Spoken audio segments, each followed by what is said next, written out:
The play is so entertaining. What I want to happen is that you have the experience that I had when I first saw the production. I knew nothing about the play when I walked into it. All I remember is that I was in New York for a weekend, so I always, would scan the reviews to see what play should I see, and I just remember that it was a New York Times critics pick, and the description of the play was, I didn't really understand it, but they said you should go see this play. So I went to go see this play, and I can't even tell you, I was so excited when I came out. I went to see the show by myself. So when I came out of the play, my mind was blown. It was one of the best experiences I had ever had at the theater, so much so that I wanted to talk to people about it. I had another friend who was an actor whose work I respect and admire very much. So I called him and I said, I saw this play. Have you seen this play? And he said, no. And he said, what's it about? And I said, I don't want to say anything. Just do me a favor. Go see this play. And once you see it, come back and tell me what you think about it. I didn't say to him that I thought it was the best experience I've ever had in the theater. So I said, just go see the play.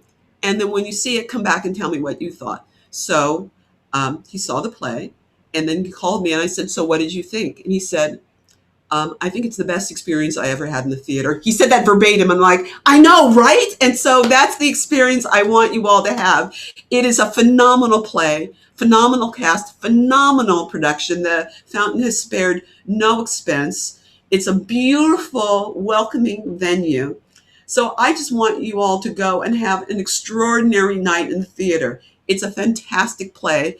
And I can guarantee you, you will leave with a lot to think about. You will laugh, you will cry. It's better than Cats. So come see An Octoroon. Hi, I'm Judith Moreland, and I directed Branden Jacobs-Jenkins' An Octoroon, which is running now at the Fountain Theater. If you want to know more about this play, stay tuned. We are so excited that this is the fully first sanctioned Actors Equity production of a play since the pandemic. This is the first live play in Los Angeles since March of 2020. So we're thrilled that we're the first, and audience response has been amazing. Yeah, it's kind of like Field of Dreams. We were wondering if we build it, will they come? And it turns out, yes. People are so excited to be in theater. When the pre-show announcement started, people applauded. People were so excited to be back at the theater. We've had fantastic audiences. The play is selling out because people are just not only thrilled to see this phenomenal play, which won an Obie. People love theater in LA, so they know his work. There have been productions of Gloria done here, another one of Branden Jacobs-Jenkins' play. The Echo Theater did it. The Taper did Appropriate, 4 or 5 years ago. So people are fans of Branden's work. So people know about the play, but more than anything, people are excited to get out and see live theater again. So we're thrilled that we're the first sanctioned production to be up and running in Los Angeles. So everybody needs to come out and see it and support live theater again. Why do I love Branden Jacobs-Jenkins' writing? He's subversive. He's highly intelligent. He has a fantastic sense of humor, or I guess I should say our sense of humors operate on the same wavelength. I love his work because in all of his work, and I've seen many of his productions, not all of them, but I've read most of his plays and seen many productions. He has the ability to ask uncomfortable questions, make the audience uncomfortable, make us think, but he doesn't answer the questions. And I know that drives some people crazy about his work, but I love that because he's saying, let's look at the elephant in the room, folks. There is an elephant there. Acknowledge the elephant. Let's all talk about it. And then he says, what are you going to do about it? And I love this because every time I leave one of his productions or finish reading one of his plays, I'm left to ask, how do I feel about that? And what am I going to do about that? I just watched a documentary on Netflix called Disclosure, which was fantastic. And I recommend it to any and everybody. It's about the representation of transgender people in film and TV. Now, I think of myself as kind of a progressive person. I think my politics are good. I think I'm big on diversity, equity, and inclusion. But boy, oh boy, when I watched that, I was like, wow, it's really interesting how I've absorbed so much misinformation and not realized it, and that I have othered as much as I have been othered. And I think Branden is wonderful at really recognizing how we can do it, even the people who are the best intentioned, that we need to stop and really think about and look at these things and ask ourselves some very, both individually, culturally, and worldwide, ask ourselves some questions about inclusion, diversity, and equity, and how we rightly or wrongly other people, and what are we going to do about that? So that's why I love his work. He does it in such a way that it's just, before you even realize it, you're forced to look at things in a perspective that you might not have thought of before, for everybody in the audience. He's not just targeting the majority culture or the minority culture, but he's indicting, he's targeting, he's asking all of us to reckon with our cultural history. And it's often in a sly and a subversive way that I think is just fantastic. What's the elevator pitch for this play? I'd love to ask him ask Branden how did he do it, because this play is almost impossible to describe. But I will say the play is about a Black playwright whose name in the script is BJJ. And ironically, he has the same initials as Branden Jacobs-Jenkins. Draw what conclusion you want. So the play starts out with a character named BJJ who tells the audience that because of his depression, he's gone to see a therapist who recommends that he do an adaptation of a play that he's kind of obsessed with called The Octoroon, which is a real 19th century melodrama written by Dion Boucicault. So BJJ takes his therapist's advice. He tries to write this adaptation and get it produced. But unfortunately, all of the white actors in this production quit because they feel uncomfortable playing racist slave owners. BJJ still wants to do this play so desperately, so his therapist recommends that he play the white roles. Because he's so desperate to get a production, he does. So the play that we see, An Octoroon, is the adaptation of the Boucicault play, The Octoroon. So the play An Octoroon is a play within a play. We see BJJ say, I'm going to show you aspects of this play where I'm playing the white characters. And then we see not only how the production is done, but we also see a lot of the original production of The Octoroon with the Black actor wearing whiteface playing the white hero and the white villain of the 19th century melodrama. We also see, in our case, a South Asian actress, female actor, put on blackface to accurately show the 21st century audience how the play was performed, because in the 19th century, Black actors weren't allowed to act. So instead, white actors wore blackface and played all these Black characters, except for the role of the Octoroon, which was played by Boucicault's wife originally, because an Octoroon is only 1/8 Black, so they look white. So Boucicault himself was an actor as well as a playwright, and he would play the indigenous person in the play. For some crazy reason, this play is set in Louisiana on a plantation, but there's a Native American in the play. And so we have a white actor wearing red face to play that indigenous person, just as Dion Boucicault himself would put on red face to play the indigenous person. So what is An Octoroon about? It's a play within a play where a 21st century company of actors does an adaptation of the 19th century play, and what happens while they do that. This play is so complex. It operates on so many levels. So when as the theater and I started talking about how were we going to cast this play, we set out a wide net because I knew we needed some very, very skilled actors who have to act in two different theatrical styles. They have to act in a contemporary realistic play, which a lot of this play is, and they have to act in a 19th century melodramatic style, which is a very specific convention with heightened language, with melodramatic posturing, with musical underscoring. A melodrama is a very specific type of style, and much of Branden Jacobs-Jenkins' play An Octoroon incorporates the real language and the real play of Boucicault's play. So I needed skilled actors for that. In addition, three of the actors play three characters each.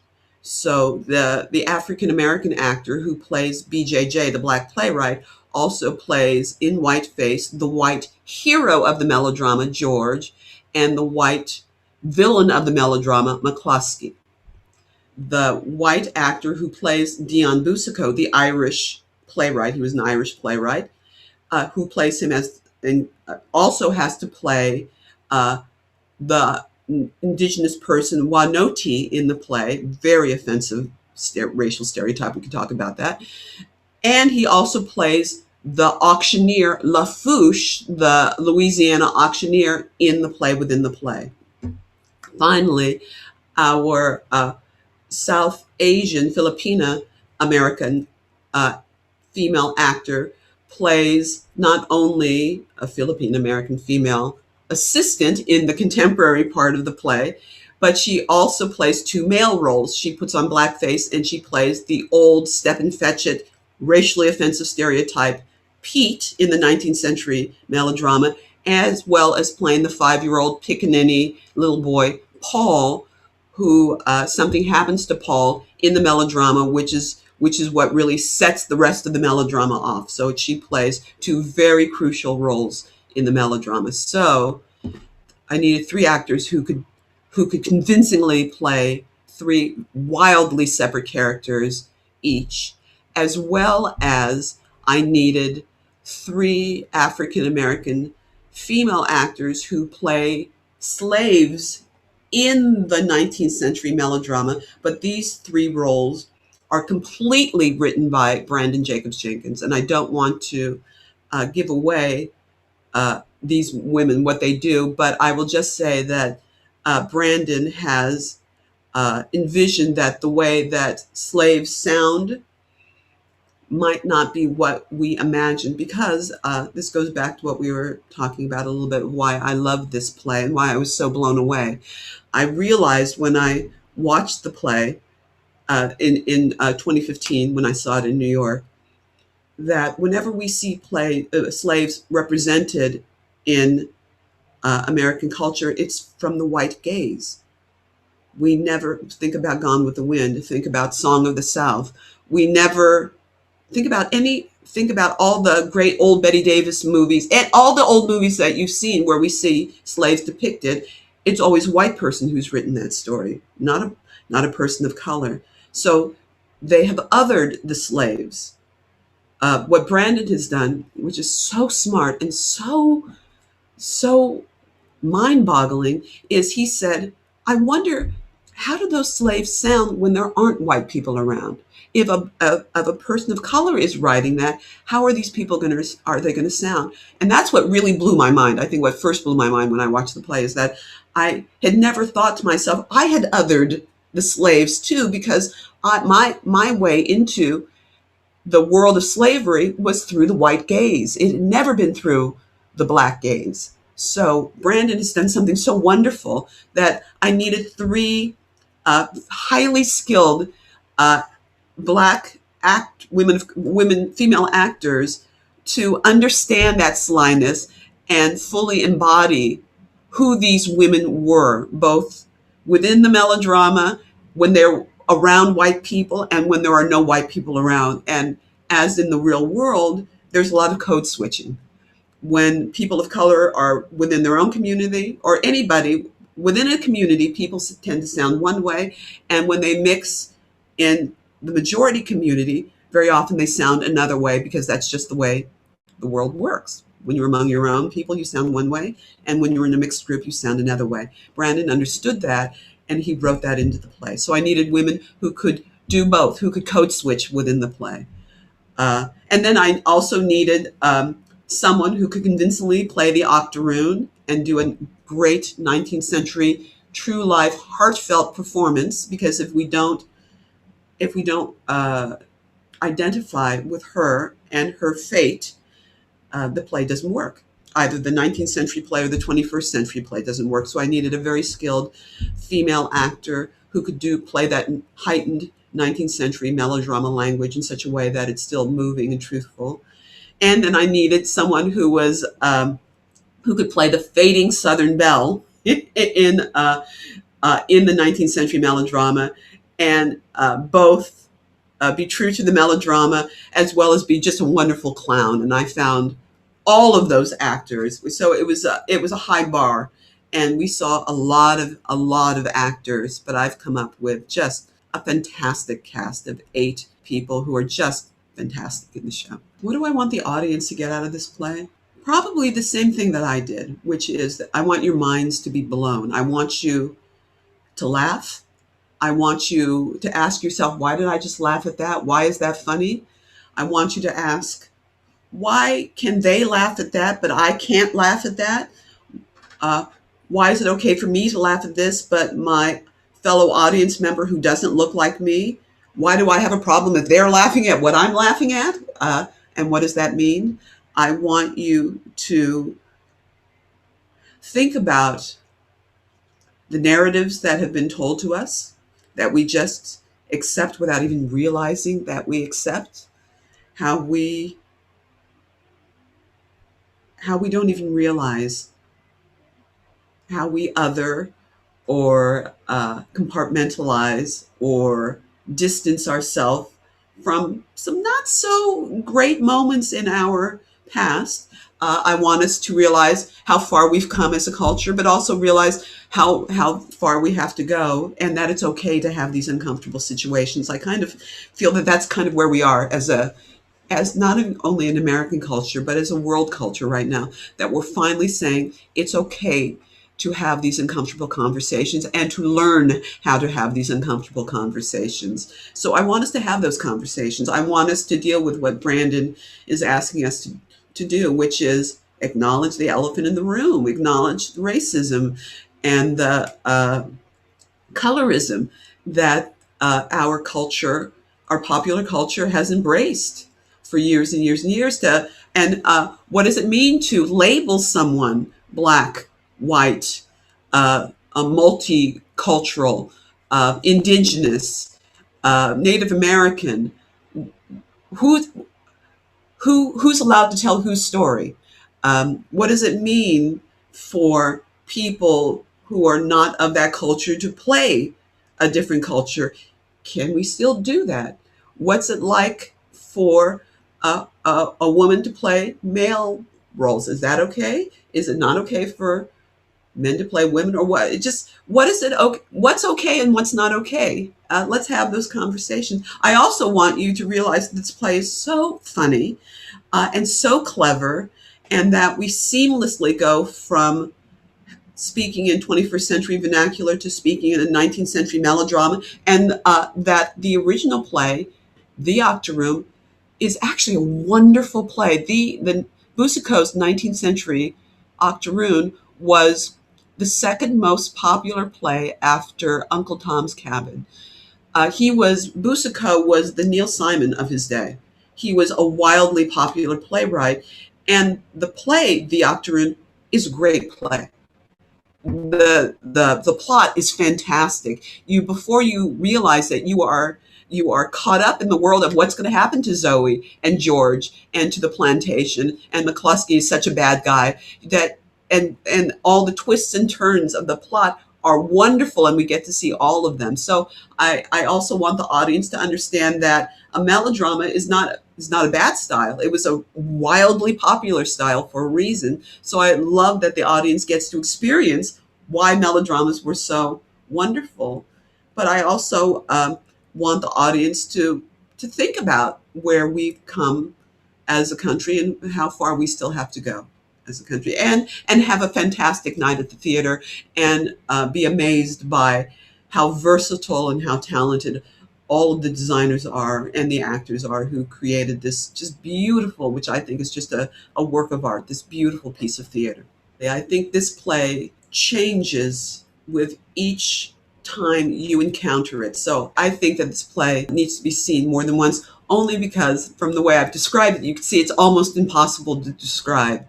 You think it's one thing, and then it just instantaneously turns into something else. And it takes the audience a minute to catch up with it. We've had conversations about, do we need to signal to the audience that we're about to do a huge shift in perspective on this play? And I kind of argued against it, because I think it's the playwright's objective to make you feel unbalanced. That the whole play is designed to make you feel unbalanced and suddenly realize that you're seeing it from a different perspective, and what you thought it was going to be is actually something else. So because of that, I would absolutely encourage people to come back and see the play more than once. I've seen the play, I've directed the play before, and now directing it again, I've discovered things in the play that I never knew. And I know the play pretty well, and I'm still finding things, because this play is also very recursive. There's a lot of mirroring happening in this play, both with certain characters and in language that is, and dialogue that's said early in the play in one context and comes back again in a totally different context. There's even one scene in the play where we hear one speech twice. And the first time, we're kind of laughing at it, and the second time we're not. The play is so clever. I keep saying it's like a Cornell box or a Rubik's cube, that when you twist it, it's suddenly something else, and you don't realize that the playwright has twisted it until afterwards. It's like one of those great movies. It's like Usual Suspects, that film at the end, where you go, oh, and then you want to go back and watch it again to see all the clues that led you to that. This play is very much like that. It takes you on this roller coaster ride, so you just have to release and go on the ride, and then you will figure things out. And then once you're caught up with it, you'll want to come back and see how he sets this up, because very often in this play, he undersells. It's really funny. He does it a few times in the play, where he'll say, gee, I don't know how I'm going to do this. I don't think I'm going to be able to get this done. And then he systematically does exactly what he says is impossible to do. At one point, the character BJJ says, the theater is no longer a place of novelty, because we can see and do and experience everything in the world. So I don't know what good the theater is for.